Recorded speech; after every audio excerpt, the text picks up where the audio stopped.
Hello guys, welcome back to Shivam classes. अगर आपको अपनी क्लास का कंप्लीट स्टडी मटेरियल चाहिए, वो भी बिल्कुल फ्री के अंदर, तो अभी डाउनलोड कर लीजिए प्ले स्टोर से शिवम क्लासेस ऐप।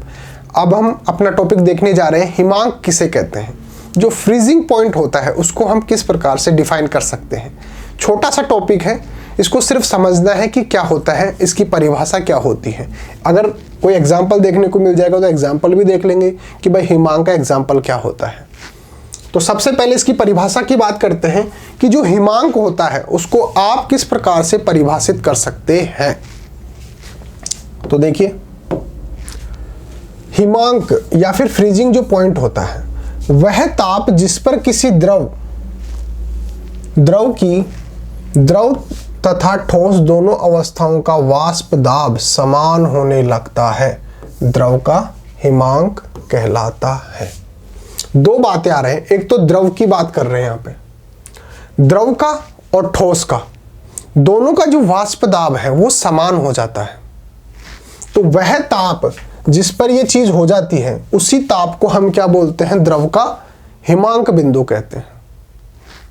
दोबारा से देखिए, वह ताप जिस पर किसी द्रव की, किसकी बात कर रहे हैं, द्रव की बात कर रहे हैं, द्रव का तथा ठोस दोनों अवस्थाओं का वाष्प दाब समान होने लगता है।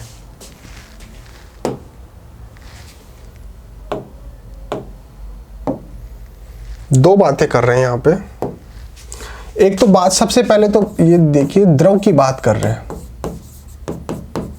ठीक है। अब इसके अंदर दो चीजें देखनी है, एक तो द्रव का वाष्प दाब और एक ठोस अवस्था का वाष्प दाब। ठोस अवस्था का वाष्प दाब, जिस तापमान पर ये दोनों चीजें समान हो जाती हैं उसी ताप को हम क्या बोलते हैं, उसी ताप को हम बोलते हैं हिमांक बिंदु। हिमांक बिंदु कहते हैं कि भाई इस ताप पर उस द्रव का वाष्प दाब और उसकी जो ठोस अवस्था है उसका वाष्प दाब समान हो जाता है, और उसी ताप को हम क्या बोलते हैं, उस द्रव का हिमांक बिंदु या फिर फ्रीजिंग पॉइंट।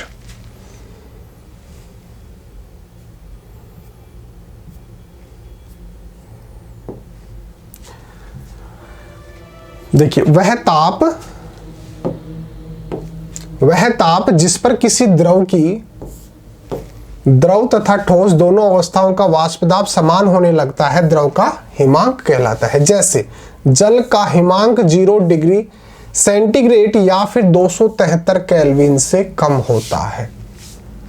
जल जो है उसको अगर 0 डिग्री सेल्सियस या फिर 273 केल्विन तापमान दिया जाए तो उसका द्रव अवस्था का वाष्प दाब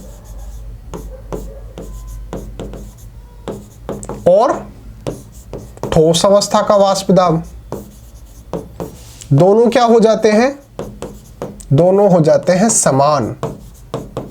और जो द्रव है, जो पानी है, जो जल है, वो जमने लग जाता है, यानी कि ठोस अवस्था के अंदर परिवर्तित होने लगता है।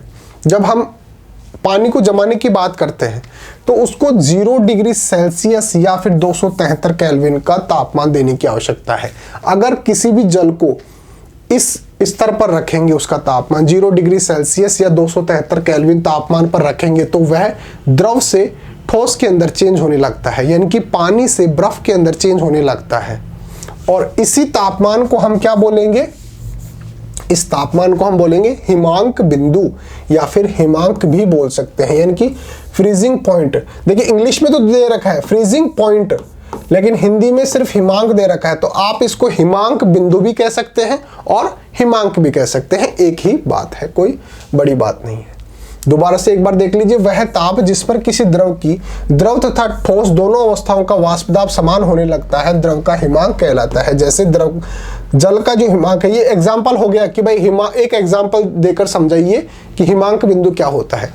तो आप समझाएंगे कि जो जल है उसको अगर 0 डिग्री सेल्सियस या 273 केल्विन ताप पर रखा जाए या फिर इससे भी कम पे रखा जाए जैसे पानी को जो है अगर 0 डिग्री सेल्सियस पर रखा जाएगा या इससे कम भी हो सकता है, लेकिन न्यूनतम यही है कि भाई 0 डिग्री सेल्सियस पर ही पानी जो है वो बर्फ के अंदर चेंज होगा, यानी कि उसका हिमांक जो बिंदु है न्यूनतम इतना ही होना चाहिए। तो 0 डिग्री सेल्सियस या 273 केल्विन पर वो क्या होता है, जल बर्फ के अंदर चेंज होने लगता है। तो ये क्या हो गया, ये तापमान जो है ये क्या हो गया, ये हिमांक बिंदु या फ्रीजिंग पॉइंट हो गया। देखिए in science the freezing point is the exact temperature. किसकी बात कर रहा है, एग्जैक्ट वो टेम्परेचर जिस पर जो पानी है वो ठोस अवस्था के अंदर, यानी कि पानी जो है वो बर्फ के अंदर चेंज होने लगता है। तो एग्जैक्ट वो temperature at which a liquid becomes a solid, यानी कि एग्जैक्ट वो टेम्परेचर जिस पर कोई भी जो लिक्विड है वो सॉलिड के अंदर चेंज होने लगता है, उस टेम्परेचर को हम क्या बोलते हैं, उसको बोलते हैं freezing point. For water the freezing point is 32 degree Fahrenheit और 0 डिग्री सेल्सियस। अभी हमने बात की ना 0 डिग्री सेल्सियस, अगर इसको फ़ारेनहाइट के स्केल पर लिखना है तो कितना लिखेंगे, 32 F। ये कौन सा टेम्परेचर है, ये वो टेम्परेचर है जब वाटर को, यानी कि जो लिक्विड है वाटर, उसको हम बर्फ के अंदर चेंज करते हैं। तो ये टेम्परेचर कितना हो गया, 0 डिग्री सेल्सियस, 273 केल्विन या फिर 32 फ़ारेनहाइट, 32 फ़ारेनहाइट।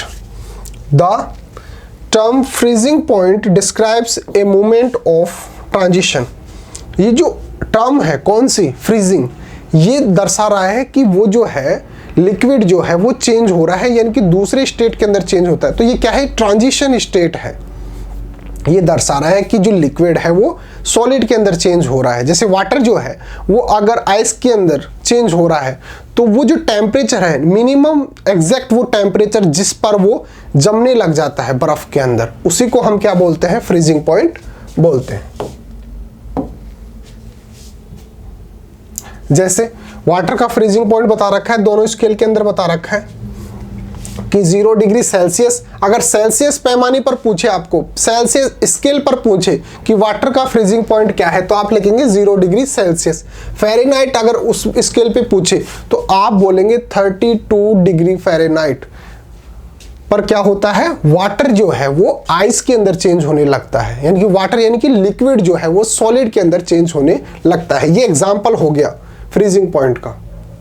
तो आज ये छोटा सा टॉपिक था, आज के सेशन में इतना ही रहेगा। फिर भी आपके मन में कोई क्वेरी रह जाती है तो आप कमेंट करके पूछ सकते हैं, और शिवम क्लासेस ऐप डाउनलोड कर लीजिए, उसके अंदर आपकी जो क्लास का जो कंप्लीट स्टडी मटेरियल हो वो अवेलेबल है। Okay guys, thank you so much.